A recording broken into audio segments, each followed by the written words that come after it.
이번 시간에는 미네랄과 중금속 네 번째 시간으로 수은, 중독의 원인, 증상, 진단까지 말씀드리겠습니다.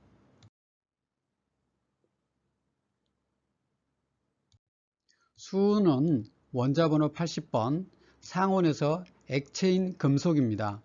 금속 중에서 상온에서 액체를 띠고 있는 금속은 유일하게 수은입니다.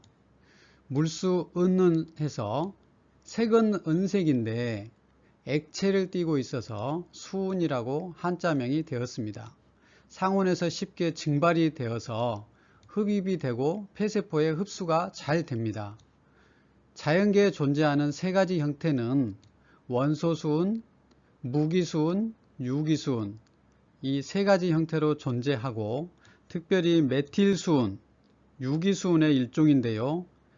CH3 메틸기가 두 개가 있어서 디메틸수은, 한 개의 메틸기와 결합한 메틸수은, 이 메틸수은이 마치 청산가리보다 더 독한 유독성 중금속이 됩니다. 생선에 들어있고 특별히 유독성을 띠는 이유 중에 물에도 녹고 기름에도 녹는 이 지용성이 가능하기 때문에 뇌 흡수가 잘 된다는 점이 있습니다. 그래서 뇌 손상 증상이 수은 중독의 대표적 증상이 되는 것입니다. 수은 중독의 경로를 보겠습니다.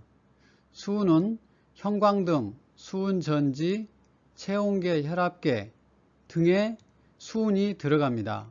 그래서 공장에서 근로자들이 수은에 접촉할 수 있고 또 이것들이 깨져서 가정이나 실험실에서 수은에 중독될 수 있습니다. 또 살충제, 살균제로도 사용하고 아말감은 과거에 많이 썼는데 아연이나 구리, 은 등과 수은을 합쳐서 이 치과 충진제로 사용했던 것이 아말감이 되겠습니다. 또 수은 함유 화장품은 수은이 많이 들어있는 경우 아주 치명적인 결과를 가져옵니다. 그렇지만 우리 일반인에게 가장 많이 수은 중독이 되는 경로가 이것입니다. 화력발전소, 특히 석탄을 사용하는 화력발전소, 쓰레기 소각장, 여기에서 수은이 증발되어서 대기 중에 오염됩니다. 그 대기 중에 무기수은이 비가 오면 침전되어서 강, 호수, 바다를 오염시키고 거기에 미생물이 수은을 먹게 되고 그 미생물을 작은 생선부터 큰 생선까지 먹게 되고 그래서 결국 사람에게까지 중독되는 이 과정이 가장 수은 중독이 많이 되는 경로가 되겠습니다. 한국해양과학기술원에서 퇴적물 내 수은 농도 분포 지도를 발표했습니다. 이 한국의 서해안 쪽에 보시면 이 초록색이 수은이 적은 것이고 빨강색으로 갈수록 수은이 많은 것입니다. 우리나라 서해안과 남해안은 빨강색으로 수은이 심하게 오염되어 있고 또 서해안에도 수은이 있고 중국에도 수은이 오염되어 있습니다. 전 세계의 수은 오염 지도이고 역시 빨강색이 강한 오염 지역이 되겠습니다. 미국의 북동부 쪽에 그리고 유럽, 아프리카 남아공 그리고 중국의 동부 그리고 한국과 일본 특별히 중국과 한국, 일본이 세계에서 가장 심한 수은 오염 지역이 되겠습니다. 수은 과다 미백 화장품의 예를 들어보겠습니다. 국가에서 정한 기준치가 있는데 이 화장품은 15,700배나 초과했고 120배에서 5,200배, 570배 너무나 많은 이 기준치를 초과했습니다. 이거는 중국 수입품인 것 같습니다. 왜 수은을 이렇게나 많이 사용하는 것일까요? 여기에 피부에 표피층이 있고 진피층이 있습니다. 이 표피층의 일부를 확대해서 보면 표피의 맨 아래쪽에 멜라닌을 생성하는 멜라닌 생성 세포가 있습니다. 이 멜라닌 생성 세포에서 멜라닌을 생성해서 주위 세포로 뿌립니다. 그래서 이 색이 어두워지게 되는 것이죠. 그런데 이 화장품을 바르게 되면 수은이 이 멜라닌 합성 세포를 죽입니다. 그러면 색소를 만들지 못하니까 어두워지는 것을 막아주겠죠. 그런 효과로 미백 효과가 있는 것입니다. 그런데 이 수은이 다른 모든 이 피부세포에 다 상처를 주고 손상을 주기 때문에 또 이게 흡수가 되어서 중독 증상을 일으키기 때문에 절대 사용하면 안 되겠습니다. 이렇게 새카맣게 보이는 것이 아말감입니다. 수은과 다른 몇 가지 금속을 합금이 이 아말감이고 요새는 거의 사용하지 않는 것으로 알고 있습니다. 국내 수산물 중 메틸수은 함량이 있습니다. 이 그림은 참다랑어 사진이죠. 참다랑어가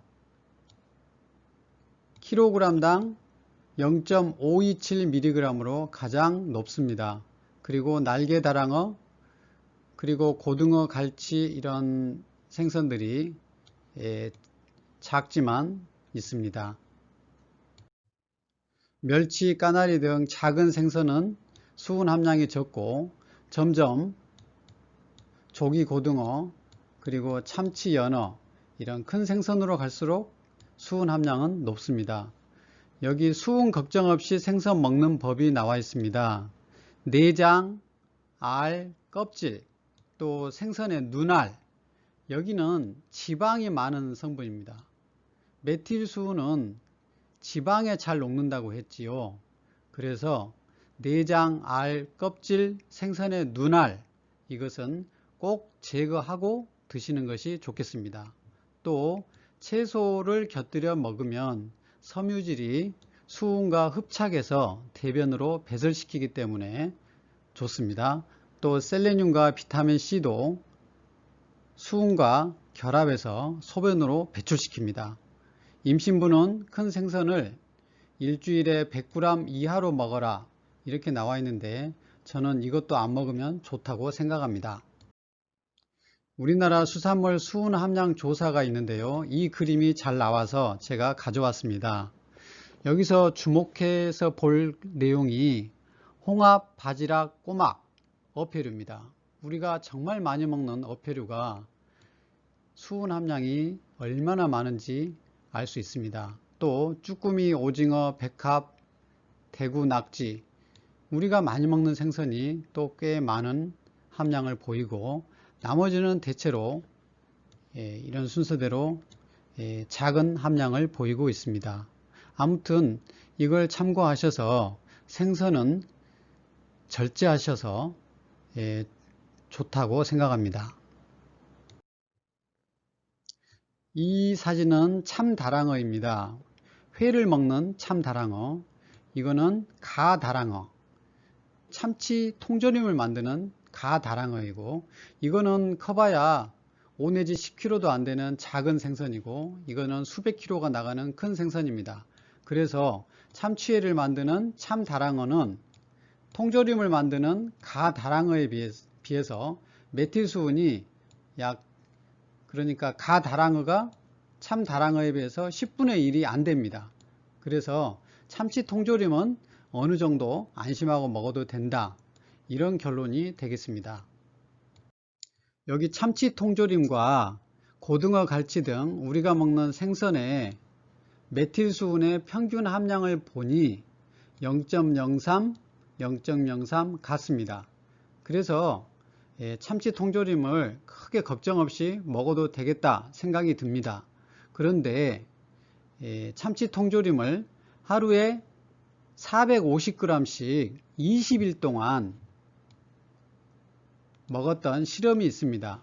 세 사람이 실험 전에 혈중 수은 농도가 4.5, 4.8, 4.5 이렇게 이게 없으면 좋은데 우리나라 사람이 대체적으로 수은 농도가 꽤 있습니다.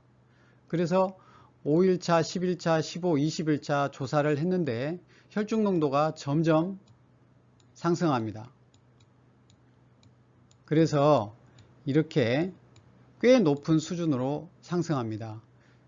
결론은 참치 통조림도 적당히 절제하면서 먹어야 되겠다는 결론이 나옵니다. 수은은 뇌세포에 치명적인 손상을 가져옵니다. 그래서 어떤 기전으로 뇌세포가 손상을 받는지 설명을 드리고자 합니다. 1, 2, 3, 4 뇌세포의 몇 가지 형태를 나타내는 그림입니다. 뇌세포는 세포체가 있고 가지가 있습니다. 여기 실제 뇌세포의 조직 현미경 사진인데요. 세포체가 있고 세포체 하나마다 수십 개, 수백 개의 가지가 나 있고 다른 세포의 가지와 서로 연결해서 신호를 주고받으면서 복잡한 뇌 기능을 수행하는 것입니다. 이것은 실험실의 배양액에서 뇌세포의 가지를 보여주고 있습니다. 여기 극소량의 수은을 배양액에 떨어뜨린 후에 이 세포체 가지의 변화를 보기 위한 실험입니다. 뇌세포의 가지는 자세히 보면 가운데 신경섬유가 있고 신경섬유를 둘러싸고 있는 많은 수의 신경관들이 있습니다. 수은은 이 신경관들을 파괴시킵니다. 따라서 뇌세포의 가지가 파괴되는 효과가 나타납니다. 여기 신경섬유만 남아있고 이렇게 두툼한 이 신경관들이 여기에는 보이지 않습니다. 결국 이 뇌세포의 가지는 파괴됩니다. 따라서 신경세포만 남아있고 신경세포의 가지가 다 파괴되면 서로 신호를 주고받는 복잡한 뇌 기능을 수행할 수 없게 되는 것입니다. 이제 수은 중독 증상을 보겠습니다. 초기 증상입니다. 주로 뇌 증상입니다.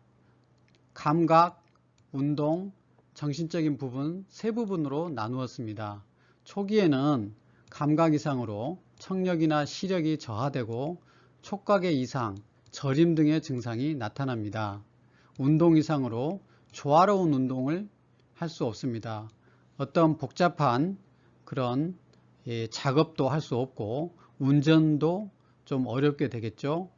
또 얼굴이나 손발에 국소적인 떨림 증상이 나타납니다. 정신 이상으로 예민해지고 신경이 예민해지고 불안, 우울증이 나타날 수 있습니다.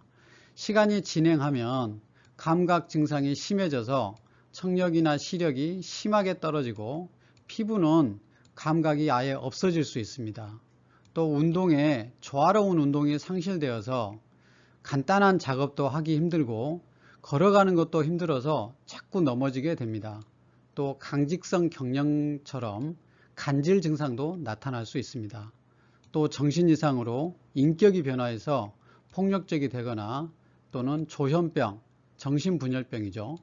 또 지능의 감소, 기억력의 상실 등의 다양한 뇌 기능 감소 증상이 나타나게 됩니다.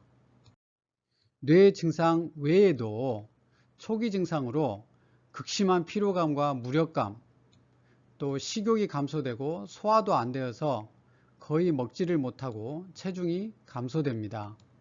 진행하게 되면 두통, 신경통, 또 피부염, 피부색이 변화하고 부정맥이나 심근경색도 나타날 수 있습니다. 태아의 수은 중독이 굉장히 이슈가 되고 있습니다. 태반이나 임신기에 또 수유기의 수유를 통해서 수은이 태아에 전달됩니다. 그 태어난 아이는 자폐증이나 주의력 결핍, 또 자가면역 질환이나 아토피 피부염, 특별히 오메가3를 먹을 때는 중금속 검사를 필요한 제품을 드셔야 합니다. 왜냐하면 오메가3의 대부분은 생선이 원료입니다. 아크릴 오일, 연어 또는 대구 간유 이런 것들은 다 생선이기 때문에 중금속 검사를 필요한 제품인지 라벨을 꼭 확인하고 구매하셔야 합니다. 또 뇌성마비나 지적발달, 지연, 성장지연, 저체중, 또 간질, 뇌전증이죠.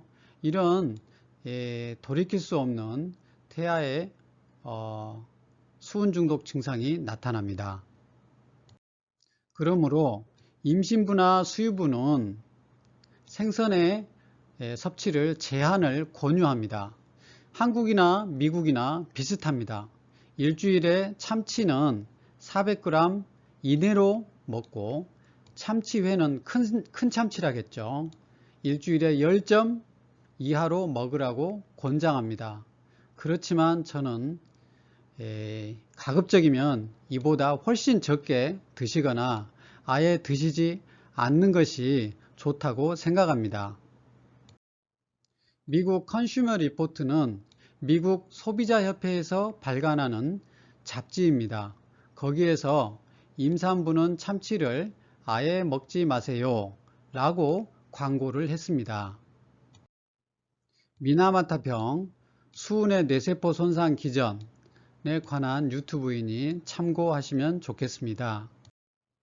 진단 방법입니다. 수은 중독 증상을 뇌 증상과 또 비특이적 증상들이 있는데 이런 증상과 피, 소변, 모발에서 수은 농도 검사를 하면 간단히 진단이 되겠습니다.